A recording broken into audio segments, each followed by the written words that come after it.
আচলতে কি জুবিনদা বিহীন এটা দিনো আমাৰ কাৰণে বৰ মানে অসহ্যকৰ হৈ আছে, অসমবাসীৰ কাৰণে অসহ্যকৰ হৈ আছে। আৰু এটা কথা কওঁ, তেওঁ য'ত আছে তেওঁৰ আত্মা শান্তি হওক। যিটো আমি ক'ব আচলতে বেয়া লাগে, আজি মই আহিছোঁ শ্ৰদ্ধাঞ্জলি অনুষ্ঠানত। মই যিমান পাৰোঁ অসমৰ য'ত মাতিছে আৰু য'ত যাব পাৰোঁ তাত মই শ্ৰদ্ধাঞ্জলি অনুষ্ঠানত গৈছোঁ। কিন্তু কাৰ অনুষ্ঠানত গৈছে সেইটো বেছি বেয়া লাগে, কোন ঢুকুৱাৰ অনুষ্ঠানত গৈছে সেইটো বেয়া লাগে। কিন্তু উপায় নাই, নিয়তিৰ বিচাৰ সেইটো মানি ল'বই লাগিব। এটা গান গাইছিল আপোনাৰ একেলগে জুবিনৰ লগত, বাৰিষাৰে বৰষুণ বাবু, বাৰিষাৰে বান। সেই গানটো আজি গাব নেকি? গাম তেওঁ মোক যথেষ্ট মৰম কৰিছিল, নিজৰ ভাইটিৰ নিচিনা ভাবিছিল, ময়ো তেওঁক দাদাৰ নিচিনা ভাবিছিলোঁ। তো তেওঁক আজি মানে তেওঁৰ স্মৃতিত আজি গাম, আজি গান কেইটামান গান গাম।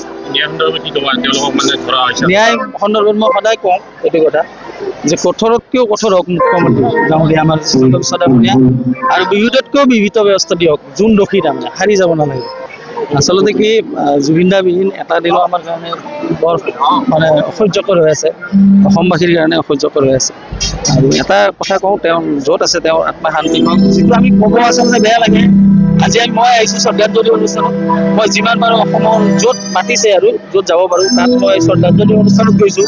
কিন্তু কাৰ অনুষ্ঠানত গৈছে সেইটো বেছি বেয়া লাগে, কোন ঢুকুৱাৰ অনুষ্ঠানত গৈছে সেইটো বেয়া লাগে। কিন্তু উপায় নাই, নিয়তিৰ বিচাৰ সেইটো মানি ল'বই লাগিব। এটা গান গাইছিল আপোনাৰ একেলগে জুবিনৰ লগত, বাৰিষাৰে বৰষুণ বাবু, বাৰিষাৰে বান। সেই গানটো আজি গাব নেকি? গাম তেওঁ মোক যথেষ্ট মৰম কৰিছিল, নিজৰ ভাইটিৰ নিচিনা ভাবিছিল, ময়ো তেওঁক দাদাৰ নিচিনা ভাবিছিলোঁ। তো তেওঁক আজি মানে তেওঁৰ স্মৃতিত আজি গাম, আজি গান কেইটামান গান গাম।